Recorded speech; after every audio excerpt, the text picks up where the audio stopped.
Okay, what's up everybody? Christopher Leon Johnson here. So, happy Thursday.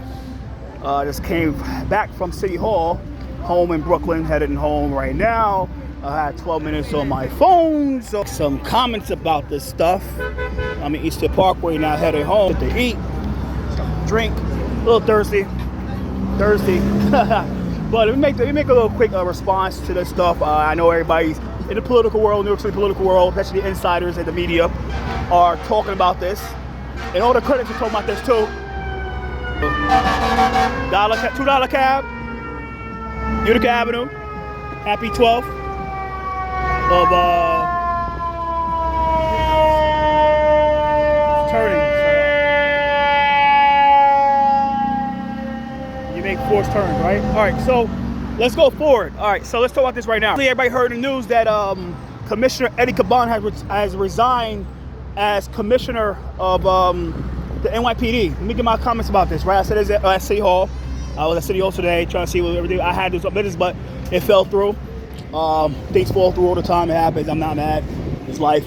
But let me get my comments about this, right? So let me get my comments about this. So it was needed. It was a needed resignation. I heard the new person name is Tom Dolan, who donated $250 to Eric Adams' 2017 Brooklyn Borough President campaign. So it could be like kind of pay to play, but that's a different topic. Right now, 109, 130 stated. 130 stated. It's about Eddie Caban resigning, right? Like I said, it's a long time overdue. I believe that he should have never became commissioner. I met the guy in 2022 when he was deputy commissioner under the great Keyshawn Sewell, who was done dirty by Team Marjorie because she was trying to fire Marjorie for the situation in Brownsville. But when I met him, I felt there was something not right about him. Like the energy I felt from him, it was just something wasn't right. I think he had, it was something dark about him that I just like, it was something dark and it wasn't right. It didn't, I took a picture with him, but just in case people like, well, you know, I met the guy, I took a picture that I spoke to him, like it just didn't feel right. So let me make that clear. But going forward with this stuff, like I said, it was long overdue. It was a long time overdue that this man has resigned as commissioner today. You know, let me keep it real. That's what he gets because that's what he gets for trying to do what we gotta do to protect his boys at Casafrito. Casafrito was a corrupt, run-of-the-mill, going out of business type club that all they was trying to do was make you spend all your money on shitty food and shitty drinks, and just bullshit. Just make you just spend money. There's a lot of these clubs in the city just want you to spend money and that's it. But Casafrito was known for being was rumored and known for doing a lot of criminal activity. But it got closed down a few weeks ago before this. So the reason he resigned was because he got caught in a situation where his brother is being investigated by the feds. And to his point, he got raided too because the feds are alleging that the brother who traveled around with NyPd security detail because he looked just like Eddie, James, was extorting business owners, like club owners, for money and services. Extortion, kickbacks, and falsifying records, and ticket fixing. You know, there's a lot of things that was going on. But that's what they get. And like I said before in my other video, I said, look, I'm not surprised. This administration, if it comes to the mayor's office, it's a really corrupt administration. What they like to do, and you see this more with this mayor administration because Phil Banks is the commissioner. He's a real commissioner, but he's the deputy mayor for public safety. He oversees the NyPd.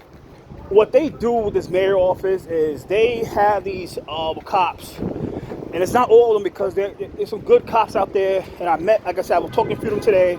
There's some good officers who are trying to do their job, who has to do their job, but there's a number of them that they know when it comes to freedom of speech, guys. Like I said, there's a bill in the city council. There's a certain bill that what they want to do is limit free speech because of the DEP with what's his name, James Gennaro, and people got to start watching this bill more, this type of shit, because if this goes through, NYC is fucked, because we can't call these guys out anymore. What they want to do with that bill is to ban anybody from speaking at DEP meetings that goes against the grain. So if you speak against the agenda at DEP meetings, you get banned from speaking ever again, like MTA meetings. So they're trying to treat it like the MTA meetings. This is one bill that we have to watch out for, but that's a different story. That's next week. But one thing I want to talk about today, like I said, what this mayor does, this Eric Adams does, is that he weaponizes the NyPd to oppress and repress opposition. They do this online. You see how they treat the journalists, like Daughtry and Chell and Madry, Chell and Daughtry, how they treat journalists that go against the grain, how they treat John McCarry, Eric Dim, and Sal those three, because without those three putting shit to attention, they would have got a lot of heat. They would have got this enough pressure to step down without those three guys. Sal Greco, who got fired by the NYPD for supporting Roger Stone. Eric Dim, who is no longer the most complaining cop, and John McCarry, who's a retired NYPD lieutenant. But without those three bringing the shit to attention and fighting these bastards, a lot of people, I think that Eddie would have resigned in a way if he didn't have that a lot of pressure. But those three put the pressure on, and you got to give those three credit. Let's get make that clear. But it's going forward. Like I said, Eric, with the help of Phil Banks, he don't like criticism. He hates criticism. And what he does is he weaponizes the NYPD especially with the help of the executive detail, to sick the community affair officers and certain blue and white shirts on anybody that called the mayor. It's fucking crazy. There's a clip, right? There's a clip of like when a Palestinian protester, like a pro-Palestinian protester, was calling out the mayor at one of the Resigns rallies earlier this year. The NYPD executive detail, the lady that she's a part of executive detail. She's one of the advanced team. She's part of the advanced team for executive detail. She was like yoking them up, like really, literally. This thing was like 100 feet away, and I don't know. Everybody heard it, and they fucking like dragged this nigga away, 100 feet away from the mayor. They dragged him away. So you could tell that they don't like criticism, and Phil Banks would like to do is say, look, if you don't, you want to get in this unit, then you need to help us out. And why the hell you help us out? It's like, arresting people and charging her disorderly conduct for calling out the mayor. It's crazy. And it all trickles down and affects the little guy that want to call out the mayor on a public street.